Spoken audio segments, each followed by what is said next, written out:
نحمدہ ونصلی ونسلم علی رسولہ الکریم۔ بسم اللہ الرحمن الرحیم۔ آج اکثر صوفیاء کرام جس کی طرف اشارہ کرتے ہیں، کیونکہ بہت سارے جو راہ تصوف میں نکلتے ہیں، راہ طریقت میں نکلتے ہیں اور سلوک اللہ کی منزلیں طے کرنے کے لیے نکلتے ہیں، مرید بنتے ہیں، ایسے لوگ جن تعلیمات اور جن وجہوں کی وجہ سے یہ راستہ پار نہیں کر پاتے، یہ راستہ اٹک کے رہ جاتے ہیں، خود دھوکے میں اور لوگوں کو دھوکے میں مبتلا کر دیتے ہیں، اور وہ اپنے آپ کو سمجھتے ہیں کہ وہ توحید کی بلند ترین مرتبے پہ فائز ہے، اور در حقیقت وہ توحید کے مرتبوں پہ فائز نہیں ہوتے، بلکہ وہ اپنے آپ کے ساتھ دھوکا کر رہے ہوتے ہیں۔ تو ایسی بھی ایک توحید کے نقطوں میں ایک نقطہ موجود ہے کہ آپ اس راستے میں دھوکا نہ کھا جائے۔ اس توحید کو توحید رسمی کہتے ہیں۔ رسمی توحید میں کتابوں کا مطالعہ کر لیا جاتا ہے، کتابوں کو پڑھ لیا جاتا ہے۔ آج کے دور میں گوگل، یوٹیوب، ہر جگہ پہ جو ہے کسی کے بیانات سن کر کے، کچھ جو ہے مقالات پڑھ کر کے جو ہے وہ توحید سیکھتے ہیں، یہاں تک کہ صاحب حال بزرگوں کے پاس بیٹھ کر کے ان کی باتیں سن لیتے ہیں اور ان کی باتوں کو رٹا مار لیتے ہیں، اور رٹا مار کر کے وہ جو ہے وہی باتوں کو دہراتے رہتے ہیں، یہاں دہراتے رہتے ہیں، وہاں دہراتے رہتے ہیں، چوراہے پہ دہراتے رہتے ہیں، پان کی ٹپری پہ دہراتے رہتے ہیں، جدھر وہ بزرگوں کی باتیں صرف سنی گئے اور اس کو دہراتے رہتے ہیں، اور ان کو اتنا یاد ہو جاتا ہے کہ وہ اسے بھولتے نہیں ہیں۔ تو وہ سمجھتے ہیں کہ وہ توحید کی منزلوں کو پا گئے۔ یہ ان کی بہت بڑی غلط فہمی ہے۔ یہ رسمی توحید ہے،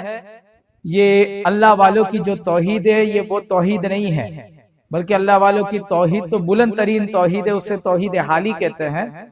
لوگ سمجھتے ہیں کہ یہ توحید حالی ہے، یہ توحید حالی نہیں ہے۔ اس کی وجہ سے تو آپ کے درجات بند ہو جاتے ہیں،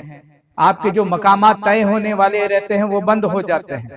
ایسی توحید رسمی والے یہ کیا کرتے ہیں کہ بزرگوں کی باتیں سن لیے، پڑھ لیے، اور پھر جا کر کے وہ اپنا علم دوسروں پر جھاڑتے ہیں اور ان سے سوالات کرتے ہیں۔ بزرگوں کی شطحیات پیش کر کے وہ سوال کرتے ہیں کہ بتاؤ اس شطح کا مطلب کیا ہے، اس کا مطلب کیا ہے، اس کا مطلب کیا ہے، اس کا مطلب بتا دیجئے، اور پھر وہ دوسروں کے علم کو ناپنے نکلتے ہیں۔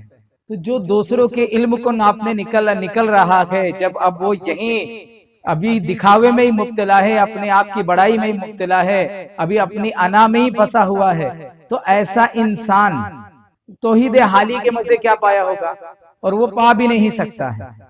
کیونکہ اس کا سوال کرنے کا ان کا مقصد یہ نہیں ہوتا کہ جو میں سوال کر رہا ہوں اس سوال سے جو ہے چار لوگ فیضیاب ہوں گے، مجھے بھی کچھ استفادہ ہوگا، مجھے بھی کچھ نور حاصل ہوگا اور لوگ بھی نورانی ہوں گے،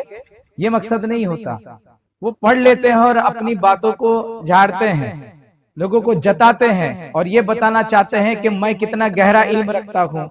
میں کتنا ڈیپ علم رکھتا ہوں، میں اپنے اندر جو ہے کتنی گہرے رازوں کو میں نے اپنے اندر جمع کر کے رکھا ہے، جبکہ یہ کوئی راز نہیں ہوتا۔ یہ توحید رسمی ہے، اور توحید رسمی صرف زبان سے، جیسے ایک طوطے کو قرآن رٹا دیا جائے تو وہ پورا قرآن رٹ لے گا، ایک کیسٹ کے اندر پورے قرآن کو ریکارڈ کر دیا جائے تو وہ کیسٹ حافظ نہیں ہو جائے گا۔ تو ایسے ہی جو ہے یہ آدمی رٹ لیا ہے، وہ توحید کو رٹ لیا ہے، اس سے وہ اس کے اندر توحید آ نہیں گئی، یہ صرف توحید حالی کی بات کرتا ہے، اس میں توحید حالی آتی نہیں ہے، حال والی توحید اس میں آتی نہیں ہے۔ حال والی توحید تو تبھی آئے گی جیسے کہ بزرگان دین ارشاد فرماتے ہیں نا کہ جس نے چکھا نہیں اس نے ادراک نہیں کیا،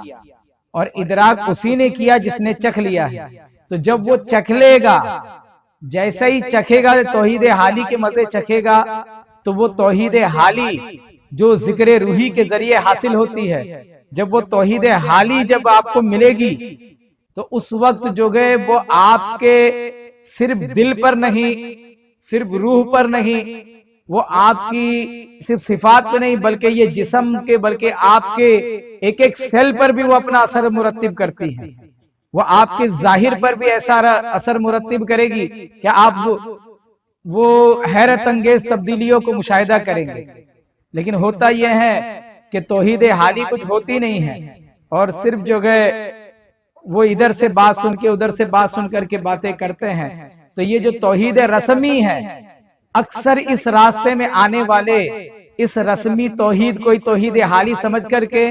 اپنی بربادی کا باعث بن جاتے ہیں، اور وہ آگے کی راہ طے نہیں کر پاتے، وہ ہلاکت کے باعث میں، اور اپنے آپ کو وہ اسی دوئی میں پھنسا کے رکھ دیتے ہیں. اور بالآخر جب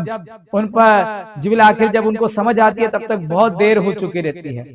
اس لیے جو ہے رسمی توحید سے بچے، اور پیر کامل کی بارگاہ میں بیٹھ کر کے ذکر روحی کے ذریعے، ذکر قلبی، ذکر روحی اور بھی اذکار ہے جس کے ذریعے جو ہے یہ توحید حالی جو ہے آپ کے اندر آتی ہے. تو اس توحید حالی کی طرف قدم بڑھائے، اور وہ پیر کامل کی توجہ کے ساتھ بڑھائے، تاکہ پیر کامل آپ کو بتائے کہ اب آپ کے اندر توحید حالی کا جو ہے ظہور ہو رہا ہے، آپ توحید حالی کے مقام کی طرف آ رہے ہیں. مولا تبارک و تعالی ہمیں توحید رسمی سے بچنے کی توفیق عطا فرمائے، اور توحید حالی کی طرف قدم بڑھانے کی توفیق عطا فرمائے.